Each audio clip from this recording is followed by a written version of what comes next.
So today's the day I'm launching my new art collection. You know, I developed this over the last few months during these really crazy times we've been having, and in making it, it was kind of a cathartic experience. So it has a lot of meaning for me. I hope it resonates with you as well, and I'd love to show it to you. So let's go into my studio and we'll take a look.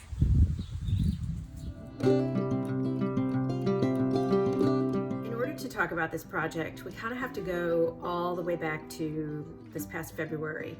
I had just come off a video project out in Arizona, and I had a few days before I needed to get back to New York, and had decided I was going to take a quick little road trip to Santa Fe and then Taos, and of course went over to the Ghost Ranch where Georgia O'Keeffe had spent many happy years painting, and man, that was an inspiration as well. And then I drove over to Page, Arizona, and I went to Antelope Canyon, which was so cool. And then drove on down to those beautiful red rocks of Sedona.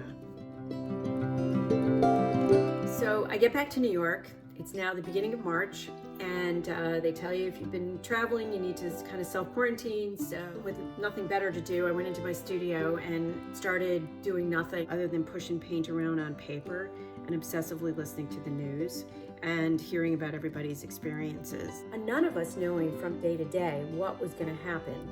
And it really made us all feel so off kilter, out of balance. I ended up spending a lot of time in my studio because it was my only place of solace, and also I just had a burning need to create. And I could feel that there was a germ of an idea beginning to percolate.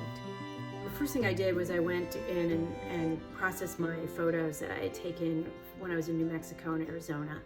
And while doing so, I recalled just how it felt to be driving on those quiet open roads and marveling out at the incredible landscape around me. And that got me thinking about how the land is constantly adapting and changing to survive within its environment. And I realized that was exactly what we were doing right now. We were adapting at a very fast pace to survive in our new environment. And then as I was painting these abstract and kind of free-flowing papers, the theme of balance kept coming back up. And the next thing I knew, I was cutting out shapes in all different sizes and creating these stacks.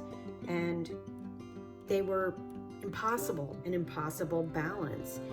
And I really felt like that was what we were doing right now. Everything we've all been up against these last few months has been impossible.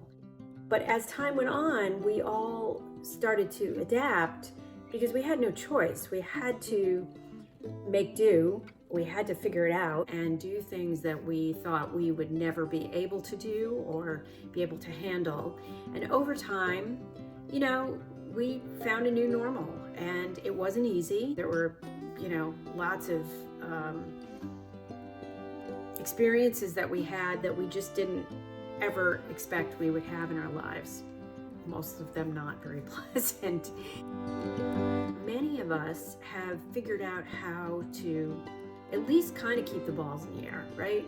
There's times when you pile one more thing on and that's it, and there's no more, or we kind of shift and we adjust and we adapt and we survive and we move forward. The human spirit is an amazing thing. It will find ways to make things work. And I have been so amazed at the stories that I've been hearing from people about how they adjusted. And it wasn't perfect. It's still not perfect, but they've made inroads in kind of figuring it out. So with these stories of the ability to adapt to this new normal, combined with that experience that I had in New Mexico and Arizona, this collection really started to coalesce and take shape.